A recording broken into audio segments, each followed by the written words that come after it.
Sinayawan at inangasan, ganyan binastos ang ating Pinoy na tubong Zamboanga sa maangas nitong kalaban dahil sa galit ni Kabayan pinasayaw ang kalaban gamit ang mga suntok. Matapos nakakuha ng 13 na panalo, walang talo at may 10 knockouts, itong Pinoy na tubong Zamboanga. Ito ay ang hard puncher na bata ni Donaire Sr. na si Jundi Maraon na binansagang Pretty Boy dahil sa lakas at tulis ng kanyang mga suntok ng Mulave sa Zamboanga del Sur. Si Maraon mga tol ay naging WBO Asia Pacific Bantamweight Champion nang pinasuko nito sa round 3 ang kapwa Pinoy na si Jason Higuera sa laban na naganap sa Cebu. Nakalipas lang ang 3 buwan mga tol, didepensahan na ng ating pambatong si Maraon ang hawak na titulo. Ngunit hindi ito madali dahil makatapat nito ang pangmalakasang pambato ng Tanzania. Ito ay ang binansagang piston mover dahil sa tibay at mabilis nitong galawan. Ito ay si Anthony Matias na may 23 wins, 1 loss at 11 knockouts sa kanyang kartada. At talagang buo ang tiwala nito si Matias mga tol na madali lang talunin ang ating Pinoy na si Maraon. Kaya dumayo ito sa Pilipinas upang bawiin ang belt ng Pinoy. Kaya nag-angas ito sa laban at may pasayaw-sayaw pa. Halika mga boxing fans, ating balikan kung paano pinabagsak ni Maraon ng 4 na beses itong si Matias at tinapos na sa round 6.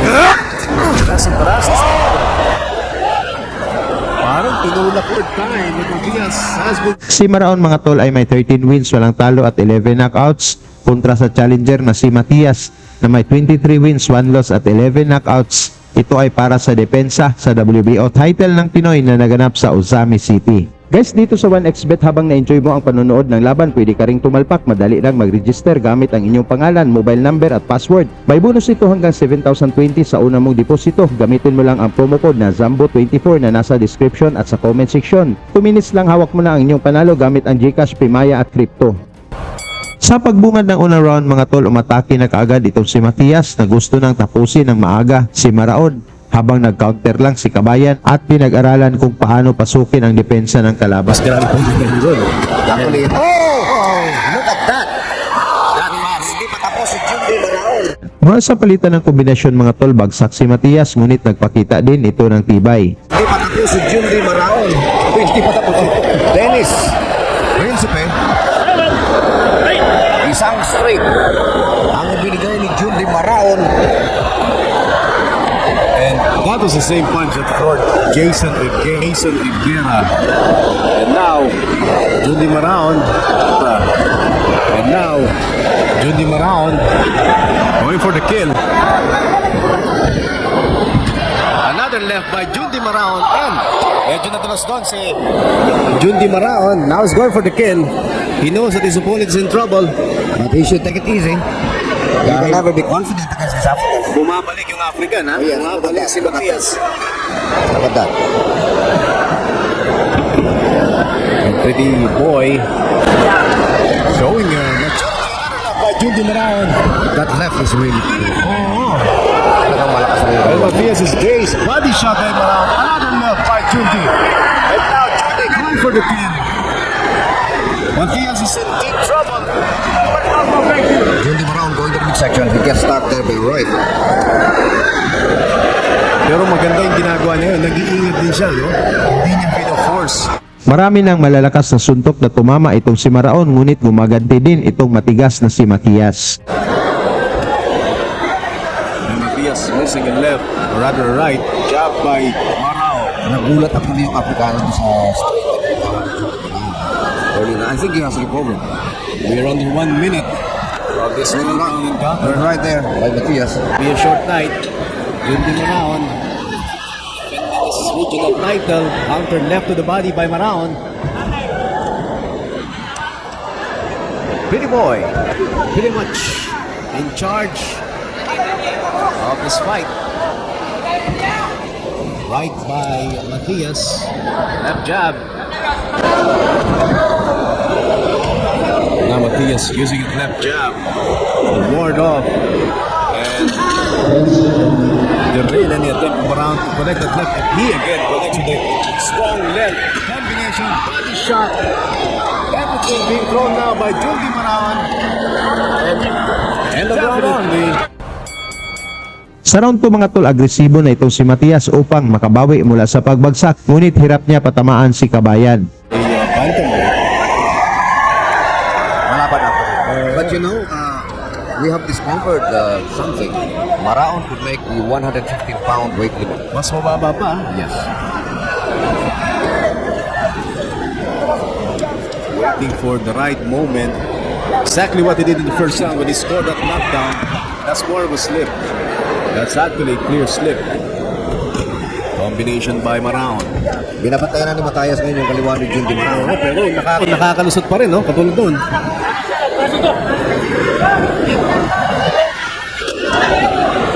So powerful lefts being thrown by Maraon, and I could just kung bababa pa itong super Oh, terrifying na yun. yes. Good left again by Jundy Maraon. That is a crushing palaban pa rin, bumabalik pa rin si Matias. Another left in the head. And Matias. Mula sa solidong kaliwa ni Maraon mga tol, bagsak ulit si Matias, ngunit tumayo pa ito at lumaban. Goes down again to the canvas for the second time in this fight. Grabe yung left ni Maraon. Oh, maski isang katamaan niya. One more. Could be the end of it. And again, there's. And we're under 1 minute in the second round. This is a 12-round counter, and bumabalik pa rin, no? Kumakounter pa rin si Matias. There's another left. Actually sa noo, tumama. Buksa pa rin yung... Ano ba? That's how Manny Pacquiao started, no?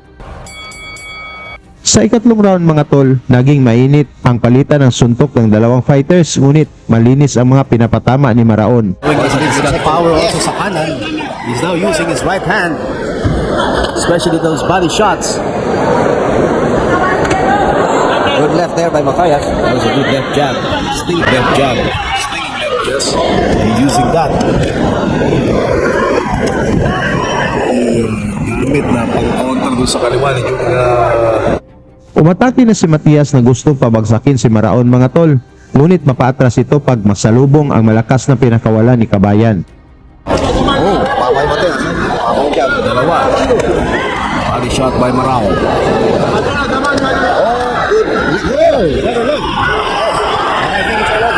This could be the end of the fight. Going for the kill, Jundy Marao, body shot. Darkness blows being delivered by Jundy Marao. He's going to go for the kill. And Matias holding on. Marami na ang mga solidong na ipatama ni Maraon, ngunit mapahanga ka rin sa tibay nitong Tanzanian boxer. For him, his best chance to score another stoppage. This is the same round that he stopped Jason Nogueira for this same title. You know, I saw Matias smiling there, huh? Is it saying, I can survive this? There's that left again. Oh! There's another left. Uy, pero tumayo pa rin si Matias. Mula na naman sa kaliwa ni Maraon mga tol, bagsak ulit si Matias, ngunit tumayo pa ito at talagang sinayawan pa ang ating pambato. Parang tinulak lang. But that's the third time that Matias has been floored. Sa round 4 mga tol, lumalaban pa rin ang Tanzanian fighter na parang wala lang nangyari. Sasayaw-sayaw pa. But I think it's just a matter of time. Because Good left to the midsection by Jundy Maraon. when it comes to skills, power, lahat na kaya. Pero minsan talaga kapag Another left. that left straight of Judy that's not another left straight as 3 fights. If only he can add more power to that right hand, no? Actually, may power yung right hand niya. Kaya lang nakikita niya siguro na tumatama yung Yung kaliwa. kaliwa, so yun na lang So, muna. sabi ko yun na, why spoil the broth? Ito na, tumama na naman. I think he tagged Matias with the left straight and hurt the Tanzanian. Again. Pero nandun pa rin. You didn't see I can imagine how the Tanzanian feels right now. Those are not ordinary lefts that he's getting from Jundy Maraon. still fighting back. He's still delivering some counter shots. Anthony Matias.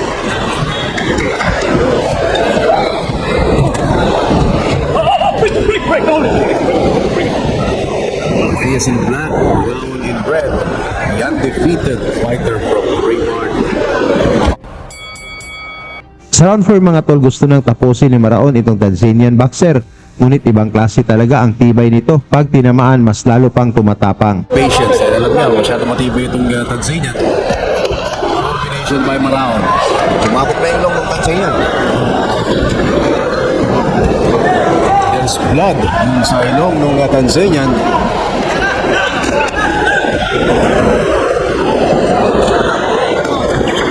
Good left.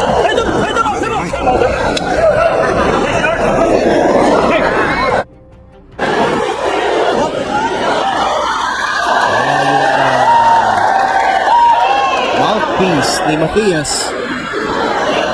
Oh, good right there. Kay Matias. Hindi pa rin pwede magkumpiyansa yung Maraon dito. Pag bumabalik eh, no? Tumatama pa rin yung kanan ni Matias.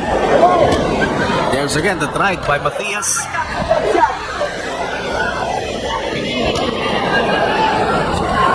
Meron pag left jab.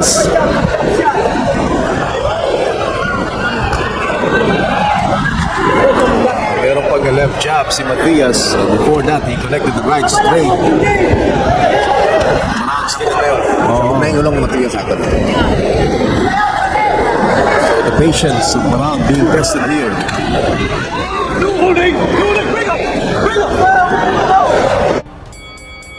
Sa round 6 mga tol, hindi pa rin lumalambot itong dayong Tanzanian kahit tinatamaan na ito ng mga solidong suntok ng Pinoy.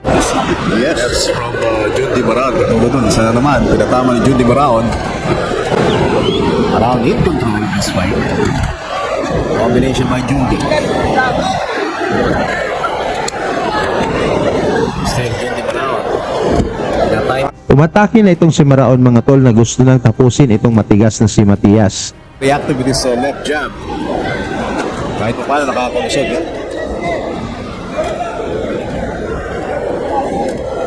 Despite those 3 knockdowns, he scored each in the first, second, and third rounds. Defense of Duraz. Pero tayo. Mula ulit sa solidong kaliwa ni Maraon na tumama, bagsak ulit si Matias, ngunit nagpakita talaga ito ng tibay. And this time, I think it's hurt. I think it's hurt. There's no more dancing. No more dancing. No more dancing for Anthony Matias. Pero biglang tumayo si Matias, ha? And again, left of Jundi Maraon. Dito na siya pinaulanan ng suntok ni Maraon mga tol at nagdesisyon na ang referee na itigil na ang laban. Salamat sa inyong suporta mga tol, hanggang sa sunod nating video. The pretty boy, Jundi Marao. Lagi niyong sundan, huwag magpapahuli. Pag-usapan ni bakbakan, balita niya at laban. Mga Pinoy na di nagpapagapi. Salamat sa mga suporta na lagi nandyan.